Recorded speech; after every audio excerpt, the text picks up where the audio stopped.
Welcome back to the Light and Life podcast, conversations on faith and life in downtown Colorado Springs. I'm your host today here with Pastor Tim.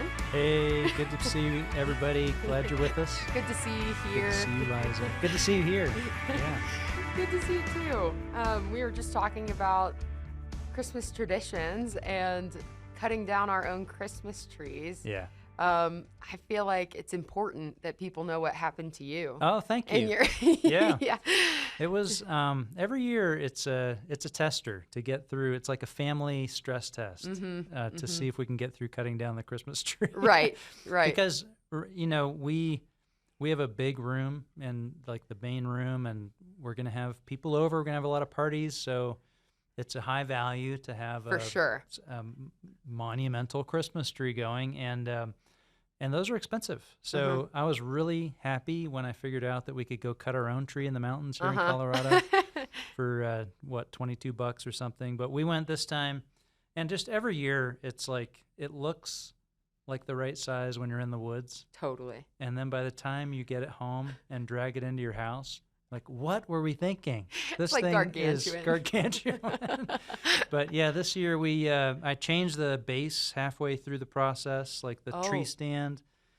And it totally started falling over with all the ornaments on it. Like it just started. I didn't know that part. I thought it fell before. Which last year we had, our tree last year had the great fall.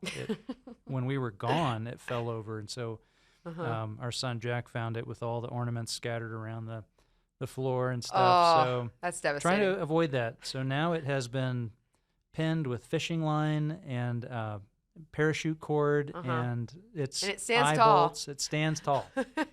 Thank goodness. It will not fail. Well, when you say it's a stress test, are you saying it's because everyone has a role and some people aren't excited about their role? What's the dynamic there?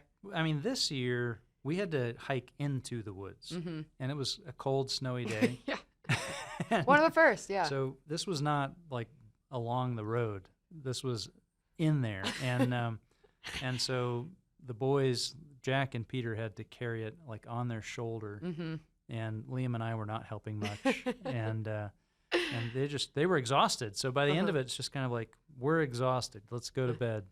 Forget the tree. I hate the tree. But you have to put it up, and then it falls. To put it up. You have to, and then it falls over, and then we're doing all that, and it was pretty stressful. But it's there. It's bonding, it's trauma bond, and it's a trauma bond. We've done the trust fall, so good. Yep. Have you heard of the fun scale where there's like type 1 fun, type 2 fun, and type 3? Okay. Type 1 fun is like fun, glad we did it, would 1,000% do it again. Okay. Type 2 fun is like, in retrospect, it was fun, but I remember being miserable during it. Okay. Like, think of 14er when it's like really cold and windy and maybe there's hail. Yes. That's type 2 fun. But then you think back and you're like, that's awesome. Yeah. Type 3 fun, I could totally be getting this wrong. The type 3 fun, I think, is like, didn't have a good time, but like looking back at it, glad you have that memory. All right. So I'd say you'd have like you had a 1.5 fun we'll experience. Type it out. I mean, I think we'll figure out the type. Maybe in January we'll reflect back and decide. Yeah. You know, write down our thoughts, reflect a little. Christmas journal. Oh, well, good. I love Christmas. You love Christmas? Yeah, it is the best. I'm very excited about it. I have a fake tree.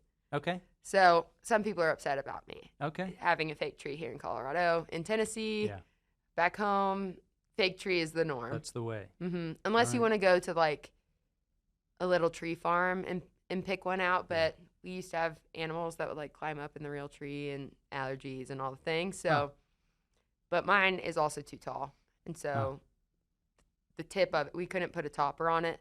The tip of it is like slanted over on the ceiling. Mashed against the ceiling. Yeah. Love that. But it is a good time. Yeah. Something about it. Well, that's what we're talking about today is Christmas. Christmas. Do you remember that? Did you ever listen to the Chipmunks Christmas album? Christmas. There it is. Okay. This here time for joy and time for cheer. Yeah. Yeah, that's good.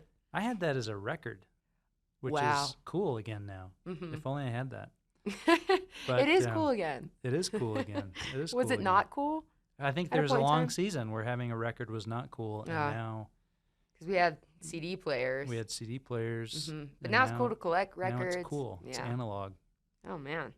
So, yeah, you love Christmas? I do. I think leading up to the holidays always feels stressful, but once it's there, Okay. it's just such a sweet time Yeah. with Yeah. family and friends. And I think for me, Christmas comes with a lot of tradition. Just like we eat the same breakfast Christmas morning. Okay. We all dress up, like me and my siblings, all well into our 20s. You dress up? We all, I say dress up, we all go to bed in the same set of matching pajamas. Oh, nice. Too old for that, Yeah. but not at the same time. Yeah. It's like time to be a kid. So you kind of reconnect. You're in your 20s, but you reconnect with the childhood. Yes. Yeah. Yes. But yeah, I'm excited about it. Just feels like everybody's wrapping up their year from a work standpoint. So Yeah. everything feels like rush so that we can relax. Okay. And can focus on family and the people that you want to spend the holidays with. So Yeah. what about Yeah, you? yeah. Yeah, I mean, since I've been in ministry, Christmas is a different thing. Oh, I'm because sure. Yeah. It's but my kids are used to that. There's ways that we work with that and enjoy that and see it as a blessing. Mhm. And but it's Christmas Eve. I'm usually, pouring my all Mhm. into leading the church. Well into the night. We have a service that goes till midnight here at this church, and Wow. used to have that at my last church too. So yeah, it's a long day, but it's also a really good day. But I just think this time of I think you finish Thanksgiving, and it's like, okay, the next thing is Christmas. Like we go up and get our tree usually the next day after Thanksgiving. We go up in the mountains, get the tree, start decorating, get everything up. So it's just, here we are. We're headed towards Christmas, and I think there's good things about that season, and there's hard things about it. That expectations crop up. Kind of, you can touch some emotional stones, of just like, oh, this is never right, or family things, family dynamics. I don't know. And just looking at how do you fit everything on the calendar? How do you say yes to as much as you should say yes to, say no to a couple things, right? I am the worst person to be talking to about this, and I think you know that. Yeah. What is it? Someone says I'm a chronic people pleaser. Okay. Chronic. Critical condition. On the scale, on the spectrum. I feel like I'm constantly filling my calendar because there are so many people, which is a blessing and a gift to want to spend time with. But it turns into, and I have to realize this, it turns into a lot of surface level time rather than being able to dive deep with the ones that pour into me. Okay. If that makes sense. So trying to find a balance in Christmas, going home for the holidays used to be actually really stressful because it's like you have, 4 or 5 days to fit in your entire middle school through high school all your friends, list of friends that you haven't seen in a few years. Plus do all the emotional work of connecting with your childhood. Sure, of course. Healing all the old wounds. Yes, getting upset that they're, the old time. That the high school isn't there anymore. Or like that they have like a new auditorium. What? And then I'm kind of like, I was shorted there. Yeah. Where was our auditorium? We sat in the gym. It's good enough for us. Yeah. Yeah. There's like my high school has like rows and rows of theater seats and like a new dome type. Nice. What? Oh, my high school is totally unrecognizable. Really? Like, the one that here in Colorado Springs, it used to be multiple buildings, and you would walk outside, all weathers. You would walk outside to the different buildings. Now it's like this fortress, because of security, I'm sure. And so there's like one place to enter, and everything is all inside. And It's Yeah. totally different. It's 100% different building. Doesn't different that feel place. kind of weird? It does feel weird. Because you're like, I used to walk these halls. Yeah. This And used to be my this stomping is my grounds. place.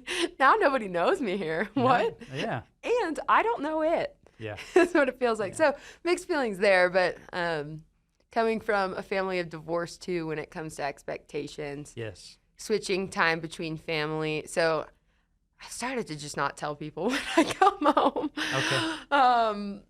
Because then I'm not setting a false expectation of myself Yeah. to fill all of my time, which I like to do. I'm very extroverted, as you know. Yeah. So you're extrovert. I'm introverted. And so oh man, filling your calendar, that's stressful. It's like some people fill calendars with Christmas events, and each of those events is like, I'm going to be so Cheerful and exciting. energized by that. I'm going to be so filled up by that. And you're checking the boxes. And I'm like, I mean, I don't want to say that but I am introverted. So, so as I'm looking at energy, you know, how am I going to feel after spending this time doing this thing or this time doing this thing? It's like, wow, I'm going to be pretty tired after, and I love being with people. I love people. So it isn't as an introvert, it's not that I don't love people. It's just, You got to recharge. I've got to recharge. Like Yeah. the battery's going to go, so for some people, the battery goes up at the party. For me, the battery goes down at the party, and then I have to recharge that battery to hit the next, thing. So, but yeah, I think there's just lots of pressure. There's kinds of different pressures and things, but it's also really, really good to walk towards Christmas in December. And so you love it. What do you like about it? What's good about it? I think what's good about it is it brings people together, particularly through meals.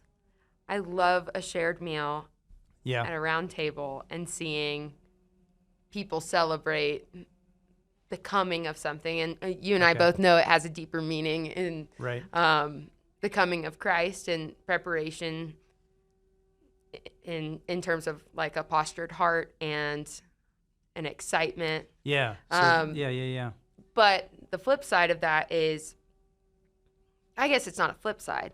A bonus of that is that preparation alongside the people that you love. Yeah.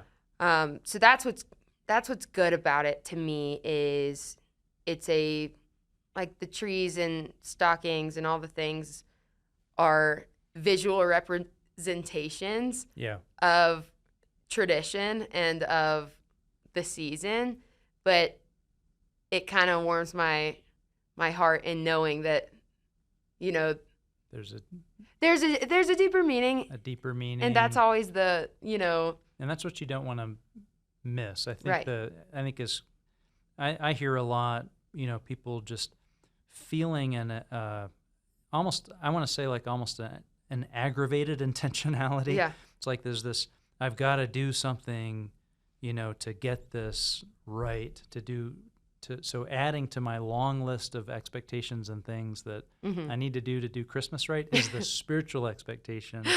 Yeah. And, but it also is just really, like, you really do need that.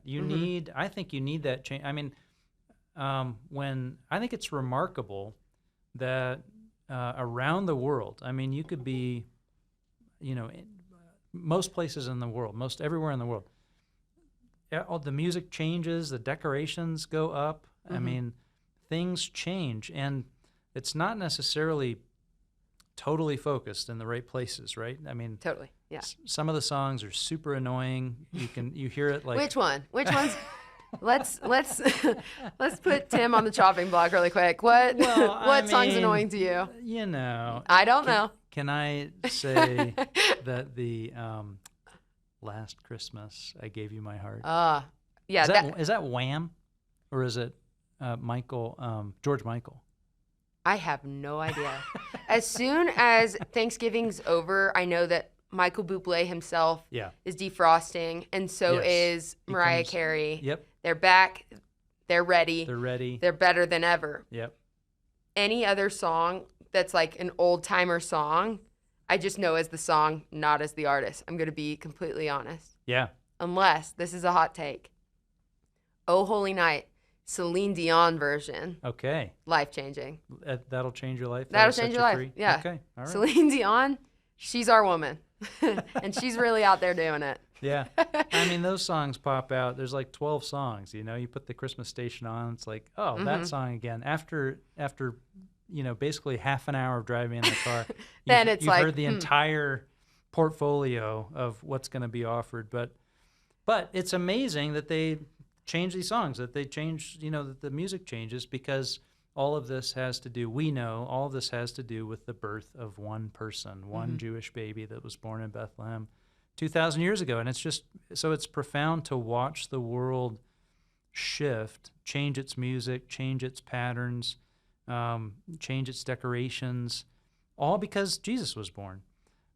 And even if they don't know that that's what's going on, that's the reason why. That's the sentiment. Yeah. It changed. Yeah. I think, not to be cliche, when people say, Jesus is the reason for the season. Right. Or is that the phrase? Is it Jesus or Christ? The reason for the season. Right. Yeah. And I don't want to sound cliche, but it's true, and it's easy to forget that, because little kid version of Liza that comes out when she's, in her pajamas. Yeah. I still think, I believe, maybe I should not say what I'm going to say. I have a lot of belief in things that people might not have belief in. Okay. Don't ruin anything. I'm not going to ruin it. Yeah, that's why I'm being weird. Sorry, everyone. But I do remember coming down the stairs and just, where's my haul? Like, what am I about to rack in, right? Yeah. And then as I've gotten older, and I've, I know I'm not that old, but I've lived a life outside of my family back home, and I see traditions of other families, or I see individuals who don't have families.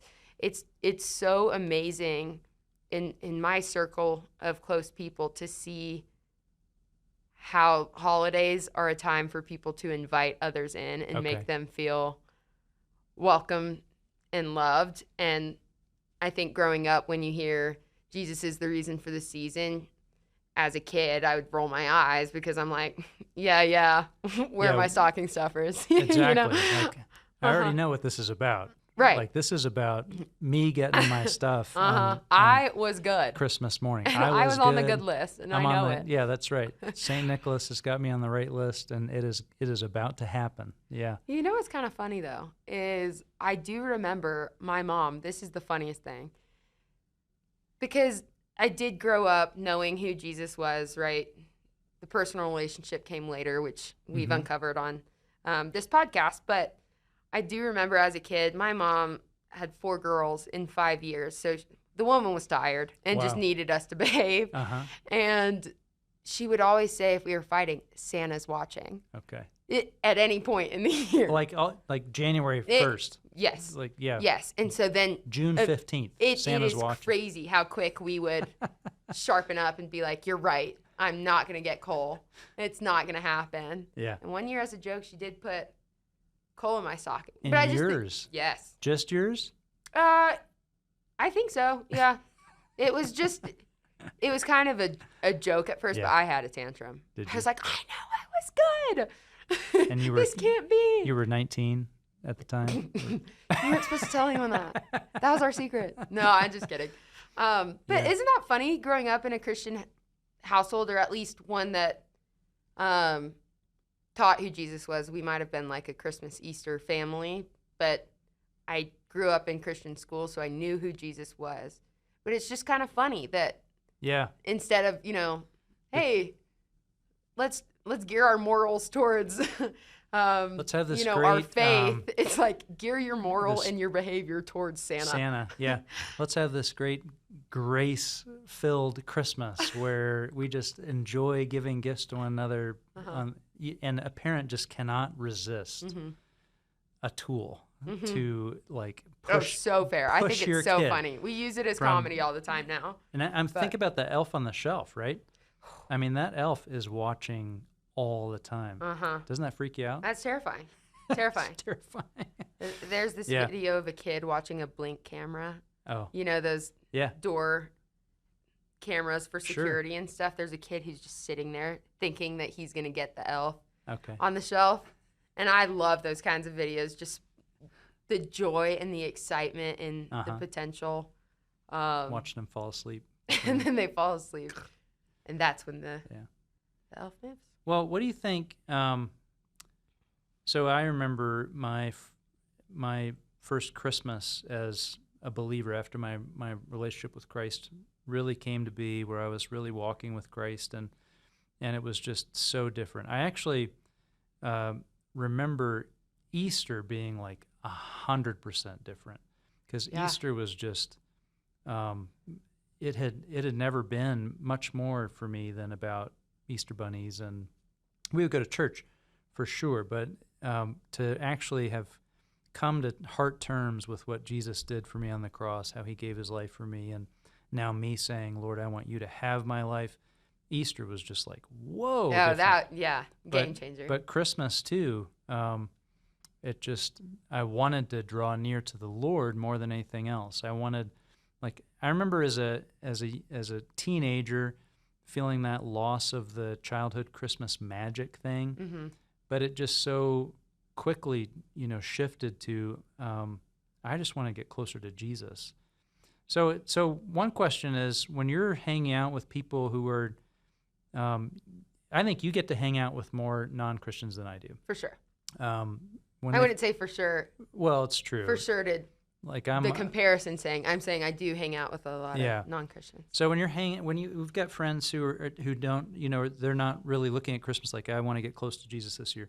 What do you think people are trying to get out of the Christmas season in general? Like, what are you saying? If they have a curiosity towards Jesus, or are you saying they just are not actively engaged or curious? Yeah, they're not. They're just what is Christmas to them? Doing the thing. Like, what is Christmas to Colorado Springs or to young adults outside of what my whole life is steeped in, of like mm-hmm. church events and mm-hmm. and faith and getting close to Jesus. What's going on? What are people I looking like that for? question. What are they trying to get? What are they trying to find? I like that question because I think even non-believers have an opportunity to see generosity and to receive generosity. Yep. So I think it's a time viewed as a joyful giving time, a time to be able to put thought into the ones in their lives and be excited for them to open the gift that they got them. It's a time for people to feel really loved and cared for, but the flip side of that is it can be a really lonely time. Okay. For people who don't have a great relationship with their family or friends. And so Christmas might be associated with frustration and hurt. So I've seen both sides of it, but like I was saying, for any holiday, it's an opportunity for redemption in that hurt. Like we as a church and just as a human can reach out and invite people into our own traditions and our own circular tables for meals. And I don't know. I think I see Christ living in my non-Christian friends just as much as I do in my Christian. Oh. And they don't know that I see that, but I do see it in the way that they joyfully give to one another, the way that they invite each other, and the way that they humbly accept invitations when they're like the ones that are feeling hurt or outcasted. They could be prideful and be like, no, I don't want to, but I see that humble like acceptance of love from them. So I see little bits of Jesus in actions and intentions in the holiday season, because I think people inherently want the good Right. they might not have a, a good scale of what is good versus what is bad in terms of morals. But I think no one actually wishes bad. I mean, that could be. Well, yeah, That's a whole nother discussion. I think but it sort of brings out a hopefulness about the goodness that's in humanity, and it's like the Grinch, like the Grinch. Yeah, his heart expands. grows. His heart grows 3 times, and because that's the image of God, the image of God that's in every human being, and when you see that sort of emerging, I think as a Christian, with the insight of the Holy Spirit, with the insight of the Word of God, a greater clarity about our capacity both for sin and for being saved by grace, you can understand it better. Like you're saying, maybe you understand it more than even that person that you're interacting with understands it, but you see this goodness of the image of God sort of getting drawn out of them, and you living within them, living within them. Yeah, and you can encourage, or you can support. I think as Christians, there's that challenge, like you said, the reason for the season. What a good idea to desire to see Christ at the center of our Christmas, of my Christmas experience and our church Christmas experience and the believers' Christmas experience. What a bad idea when Christians in this season where people are so hopeful and so open to turn Christmas into some kind of like a combat thing where like Merry Christmas is like an attack at somebody, or it's the reason for the season. And instead of inviting that kind of longing out of the people around us. Because I do think, boy, the pressure, the expectation, and if you've got all your hope on the sweetness of a family experience, or that maybe a relationship is going to blossom, or maybe I'm going to finally get that forgiveness that I deserve from that person, or give that forgiveness, and it doesn't happen, the collapse of that, I think, is just absolutely despairing. I mean, just devastating. And so I think it's a great opportunity to try to be lovingly present to people's longings. I like that, because it's like, yeah, just a reminder not to put your hope in the holiday season and the traditions that come along with it, but hope in Christ. Right. And this is kind of a celebration of that, when we can so easily turn it away. Yeah. Or turn the focus away from Jesus. So it's just, I like focusing on hope during that. Yeah. That's a sweet sentiment. So, and the one thing we're running out of time a little bit, but you said about the generosity and the power of a gift. I was sitting with a man named Ugana, who was a Mongolian Cool. Campus Crusade for Christ ministry, and they're doing now an evangelistic campaign every Christmas where they have this big dinner and they invite a relative that doesn't know Jesus, and he is saying, and at the right time after the dinner, we give a gift, and we tell them it has to be a gift that you have put a lot of time, a lot of thought, that they are going to be both surprised and shocked that you even thought enough of them, knew them well enough to know, and then put the expense out to get this gift for them. And that when these relatives receive that gift, the openness to talking about Jesus and why is Jesus so important to you is just like, he says, it's just like the heart just flings wide. Wow. And so that generosity is sweet too. Well, hey, we didn't get too close to some of these things, but I think for us as Christians, it's a time to really try to say, not to just add something else to your list, but to remember that primarily this is about getting closer to Jesus, centering on Jesus, and celebrating that generosity of how he gave his life for us. And at First Pres, there's so much music going around.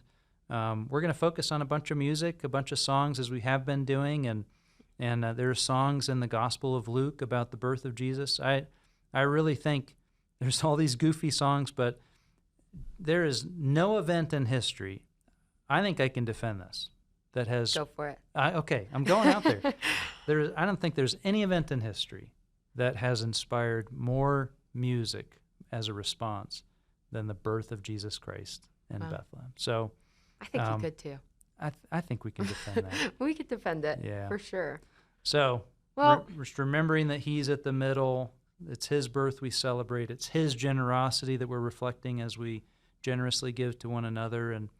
And I just think, Liza, you're so good at this, but just being present to people with the love and generosity of Jesus when they're recognizing that sometimes that where they've put their hope isn't strong enough, isn't a good enough vehicle to hold their hope. Mm-hmm. And to just lovingly share your heart about how your hope is in Christ. And it's such an opportunity to do that over the next couple of weeks as we celebrate Christmas. And folks, we invite you to share the ways that you like to draw closer to Jesus through Advent and Christmas. And I think that about wraps up our time. So as always, if you're enjoying these conversations on faith and life, please leave a review so that more people can find this podcast. And we'd love for you to join with us in the conversation. So if there's something that you want to talk about or you have questions about, please just send an email to podcast@firstprescos.org. That's podcast@firstprescos.org. And if you're watching the YouTube video version of this podcast, leave a comment below. And we'll look forward to seeing you in the next episode when we discuss prodigals, nomads, and exiles, why young adults are giving up on church. Thanks for listening, and we look forward to seeing you in 2 weeks. And Merry Christmas! Merry Christmas!